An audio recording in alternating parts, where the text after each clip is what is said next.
বন্ধুরা, আশা করি তোমরা সকলেই ভালো আছো। তোমার চ্যানেলে তোমাদের সবাইকে স্বাগতম। তো সামনেই আমাদের রয়েছে মাধ্যমিক পরীক্ষা। তো আমাদের টার্গেট হওয়া উচিত এখন মাধ্যমিক পরীক্ষার ভালো রেজাল্ট। তো আমরা জিওগ্রাফি সাবজেক্টটাকে একটু অন্যরকমভাবে তোমাদের সামনে এবার তুলে ধরার চেষ্টা করছি, কারণ এর আগে বিভিন্ন ক্ষেত্রে দেখেছো যে তোমাদের জন্য আমি পার্টলি অর্থাৎ প্রত্যেকটা অধ্যায় থেকে ইম্পর্টেন্ট প্রশ্ন শেয়ার করেছি, যেখানে প্রত্যেকটা চ্যাপ্টারে 2 মার্কের প্রশ্ন, 3 মার্কের প্রশ্ন, ইভেন 5 মার্কের কোশ্চেন কী কী হতে পারে সে বিষয় নিয়ে জানিয়েছি।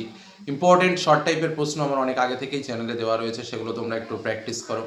এবং বিভিন্ন ক্লাসগুলো করেছি, যে ক্লাসগুলো সম্পর্কে কিন্তু তোমরা যারা করেছো তারা কিন্তু বিভিন্ন প্রশ্নগুলো বুঝতে পারবে, এবং কোনো সমস্যা থাকলেও আমি বলেছি যে কমেন্টে বিভিন্ন বিষয় যেগুলো তোমরা বুঝতে পারছো না বা কোনো রকম বুঝতে অসুবিধা হচ্ছে সেগুলো আমাকে জানাবে। আমি বোর্ড ওয়ার্কিংয়ের মাধ্যমে তোমাদের সামনে সেগুলো পরিষ্কার করে বুঝিয়ে দেবো। এটুকু তোমাদের জন্য করতে পারি। এবার যেটা আজকের এই মুহূর্তে আমি তোমাদের সামনে আলোচনা করতে বসেছি সেটা হচ্ছে আমাদের একটা ইম্পর্টেন্ট বিষয়, যেটা হচ্ছে আমাদের জিওগ্রাফিতে 2 মার্ক কোশ্চেন। কারণ আমাদের পরীক্ষাতে জিওগ্রাফিতে আমাদের 6খানা টোটাল 2 মার্কের প্রশ্ন লিখতে হয়, এবং 6খানা 2 মার্কের প্রশ্ন লিখে আমরা কিন্তু মোট 12টি নম্বর সেখান থেকে সংগ্রহ করি। তো স্বাভাবিকভাবে 2 মার্কের প্রশ্নটাকে অবহেলা কিন্তু করা যাবেই না। এবং 2 মার্কের প্রশ্নগুলো বেশিরভাগ ক্ষেত্রে আমাদের কিভাবে আসে না, সংজ্ঞামূলক প্রশ্ন কিন্তু আমাদের আসে। তো এই সংজ্ঞামূলক প্রশ্ন 6টা প্রশ্নের উত্তর আমাদের লিখতে হবে, এবং সেখানে আমরা 6টা প্রশ্ন লিখলে আমরা 12টি মার্কস পাব। এবং আরেকটা যেটা মূল বিষয় সেটা হচ্ছে এই সংজ্ঞামূলক প্রশ্নগুলো কিন্তু লেখার সময় আমাদের একটা প্যাটার্ন অবলম্বন করতে হয়। তো কিভাবে আমরা সেই সংজ্ঞাগুলো লিখবো বা সেই প্রশ্নগুলো লিখবো সে বিষয় নিয়ে আজকের আলোচনা, যাতে আমরা পূর্ণাঙ্গ যে 2 মার্কসের মধ্যে আমরা ফুল 2 মার্কসটাই পাই, সেটাই আমাদের টার্গেট। অর্থাৎ আমাদের যে 12টি মার্কস রয়েছে সেই 12টি মার্কসের মধ্যে আমাদের টার্গেট আমরা 12তে 12 পাবো। তো স্বাভাবিকভাবে তোমাদের এর আগে আমি কোশ্চেন প্যাটার্নও বলেছিলাম যে আমাদের প্রথম অধ্যায় বহির্জাত প্রক্রিয়া ও ভূমিরূপ, যেখান থেকে কিন্তু আমাদের 2 মার্কের প্রশ্ন আসবেই। আচ্ছা, বায়ুমণ্ডল এই জায়গাটাকে আমি একটা অপশানে রেখেছিলাম, যে বায়ুমণ্ডল জায়গাটা একটু অন্যরকম, কারণ এই বায়ুমণ্ডল থেকে প্রশ্ন যখন আমাদের আসবে এর অপশানে আমরা বায়ুমণ্ডলও পাবো, আবার আমরা অথবা যদি বায়ুমণ্ডল না পাই তাহলে আমরা বহির্জাত প্রক্রিয়া থেকেও পেতে পারি। তো স্বাভাবিকভাবে এখানে কেউ যদি মনে করো যে আমি একটু দুর্বল প্রকৃতির ছাত্রছাত্রী, তারা যদি মনে করো যে না আমি বায়ুমণ্ডল পড়বো না, অন্যান্য যে চ্যাপ্টারগুলো আছে আমি ভালো করে পড়বো, তাহলেও কিন্তু কমন পেয়ে যাবে। একটু সাজেশনাল কথা তোমাদের সামনে শেয়ার করলাম। 3 নম্বর আমাদের যেটা রয়েছে বজ্র ব্যবস্থাপনা, সেটা তো আমাদের করতেই হবে, কারণ এখান থেকে আমাদের 2 মার্কের প্রশ্ন দুটো আসবে, একটা লিখতে হবে। নেক্সট ভারত। ভারতের আমাদের দুটো পার্ট আছে, প্রাকৃতিক থেকে আমাদের একটা প্রশ্ন, আবার ওদিকে আঞ্চলিক থেকে একটা প্রশ্ন, আর ওদিকে আমাদের রয়েছে ভূবৈচিত্র্য সূচক মানচিত্র এবং উপগ্রহ চিত্র, যেখান থেকে কিন্তু আমাদের আরও একটা 2 মার্কের প্রশ্ন লিখতে হবে। এই মোট 6টা 2 মার্কের কোশ্চেন লিখতে হবে। এবার কথা হচ্ছে যে দেখো, সবসময় মাথায় রাখবে একটা জিনিস, 2 মার্কের প্রশ্ন লেখার জন্য সংজ্ঞামূলক প্রশ্ন যেহেতু আমাদের পরীক্ষাতে আসে, সেহেতু সংজ্ঞা বাধ্যতামূলক, সংজ্ঞাটা আমাকে লিখতেই হবে, 1 নম্বর কথা।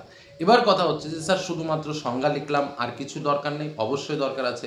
আমার যেটা প্যাটার্ন বা যেটা গভর্নমেন্ট বলছি, বোর্ড যেটা চায় বা বেশিরভাগ শিক্ষকরা যারা খাতা দেখেন তারা কি চায়, তারা সবসময় চায় সংজ্ঞা, বৈশিষ্ট্য, চিত্র, সংজ্ঞা, বৈশিষ্ট্য, উদাহরণ, চিত্র। এই যে প্যাটার্নটা, অনেকে বলবে স্যার 2 মার্কের জন্য এত কিছু কেন করতে যাব? দেখো, বিষয়টা 2 মার্কের নয়, কারণ একটা কথা সব মাথায় রাখবে যে এই 2 মার্কটা হচ্ছে মানে বলে না যে পেলে দেখনে वाली बाद में গুণ বিচারি, এরকম একটা কথা আছে, যে প্রথমে তো দেখতে একটা সুন্দর হওয়ার একটা ব্যাপার আছে। আর বাদ মে গুণ বিচারি কেন বললাম কথাটা, তার কারণ হচ্ছে 2 মার্কের প্রশ্নগুলো তুমি যদি খুব সুন্দর করে সেট আপ করে দিতে পারো, যে শিক্ষকই হোক না কেন তোমাকে কিন্তু 2 মার্কের প্রশ্নে 2-এ 2, 2-এ 2 এরকমভাবে যখন সে 6টা প্রশ্নে 2-এ 2 দিতে পারবে, অটোমেটিক্যালি একটা গোপন তথ্য তোমাদের শেয়ার করি, তারপরে যখন সে শিক্ষক 3 মার্কের প্রশ্নগুলো দেখবেন, সেখানে যদি একটু নর্মাল টাইপেরও প্রশ্ন হয়, তাও কিন্তু সেই একটা ফুল মার্কস দেওয়ার একটা টান, হাতের টান বলে ওটাকে, সেই টানটা কিন্তু থেকে যায়, যেখানে কিন্তু একটু দুর্বলতা সত্ত্বেও কিন্তু তুমি ভালো মার্কস পেতে পারো। ইভেন তার এফেক্টটা কিন্তু 5 মার্ক পর্যন্ত পৌঁছে যাবে। যে কারণে আমি এই 2 মার্কটাকে মনে করি যে একদম সহজ কথায় যদি আমি বলতে যাই, যে যিনি তোমার খাতাটা দেখবেন তার মনকে খুশি করার জন্য যে অস্ত্র, সেটা হচ্ছে 2 মার্কের কোশ্চেন। শর্ট কোশ্চেন তো রয়েছে, তার সঙ্গেই 2 মার্কের কোশ্চেন। এই কারণেই এখানে একটু বেশি করে ওষুধ লাগাতে হবে। আর সেই ওষুধটা কি না, সংজ্ঞা, বৈশিষ্ট্য, উদাহরণ এবং চিত্র। কি বললাম, বোঝা গেল? এবার তাহলে সংজ্ঞাটা আমি ভালো করে দিলাম।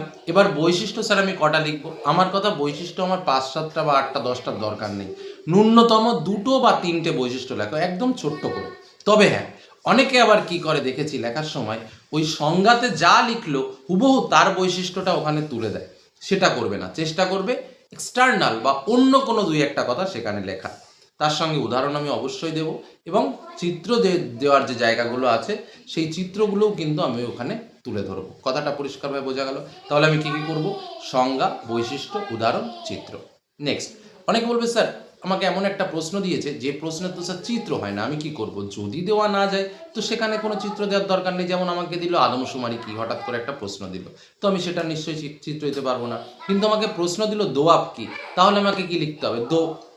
প্রথমে সংজ্ঞাটা আমাকে লিখতে হবে। দো শব্দের অর্থ দুই, আব শব্দের অর্থ জল, অর্থাৎ দুদিকে জল বিশিষ্ট মধ্যভাগে যে অঞ্চল অবস্থান করে, বা দুদিকে নদী বিশিষ্ট মধ্যভাগে যে উর্বর পলিমৃত্তিকা সমৃদ্ধ যে অঞ্চল অবস্থান করে সেই অঞ্চলটাকে বলা হয় দোআব।